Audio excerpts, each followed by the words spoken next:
Christmas Hope by Simon Cross.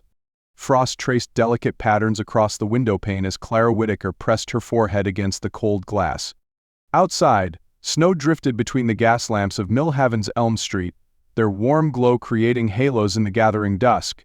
The scent of fresh bread wafted from the kitchen, mingling with the sharp pine fragrance of the modest Christmas tree that stood in the corner, adorned with paper stars and a few cherished glass ornaments. Clara's fingers brushed against the letter in her apron pocket for the 100th time that day. The paper had grown soft at the creases from constant handling, but she couldn't help reaching for it again, drawing comfort from its presence.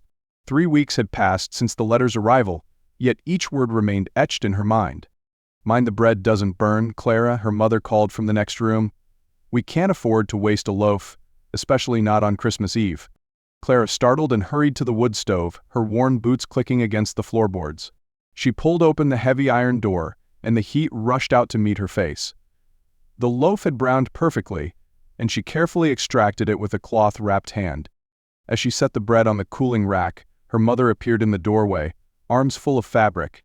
Sarah Whittaker's fingers were red and rough from years of needlework, but her movements remained precise as she folded the mending she'd finished. "Miss Henderson's dress is done," she announced, setting the fabric aside. "Though heaven knows why anyone needs such fine silk in Millhaven."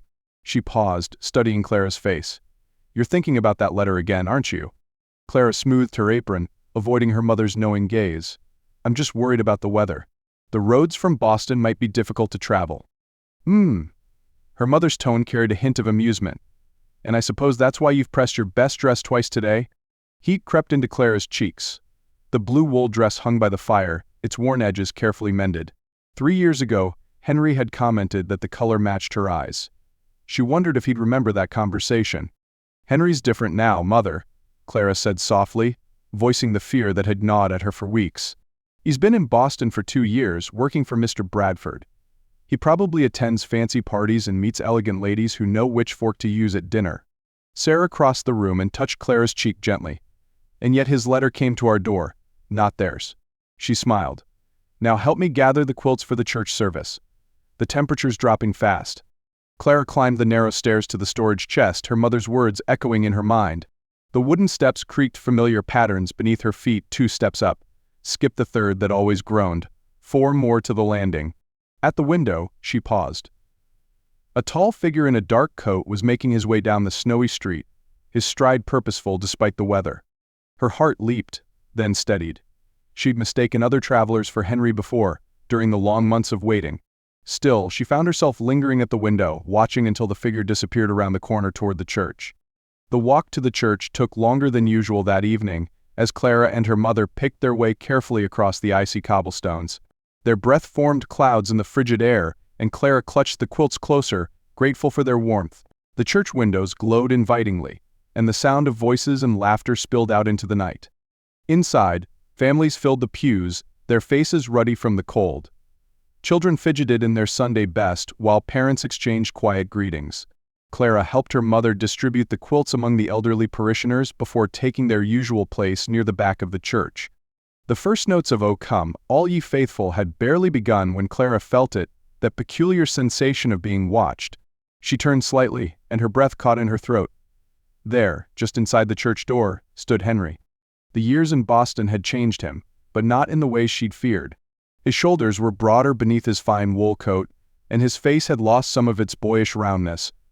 But his eyes, those warm brown eyes that had always reminded her of chestnuts, they were exactly as she remembered. Henry made his way quietly along the back of the church, stopping when he reached their pew. Mrs. Whittaker shifted slightly, making room, and he slipped in beside Clara. The hymn continued around them, but Clara could barely hear it over the pounding of her heart. "Hello, Clara," he whispered, his voice carrying the same gentle tone she remembered from their last goodbye. His sleeve brushed against her dress as he opened his hymnal, and she caught the faint scent of wool and winter air. "Hello," she managed, proud that her voice remained steady. She fixed her eyes on the hymnal, though the words blurred before her.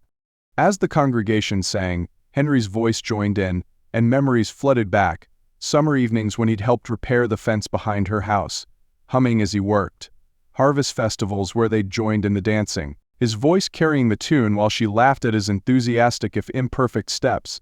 The last Christmas before he'd left, when they'd sung carols in this very church, standing close enough that their hands had brushed with each verse.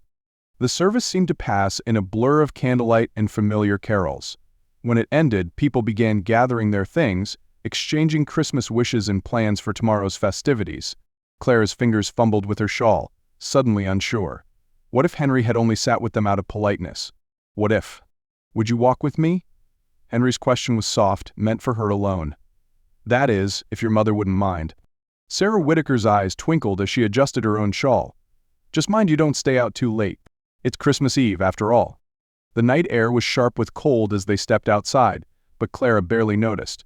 They walked in silence for a few moments, their boots crunching in the fresh snow. The gas lamps cast long shadows across their path, and somewhere in the distance, a dog barked at the moon. I miss this, Henry said finally, gesturing to the quiet street. Boston's never this peaceful, even at night.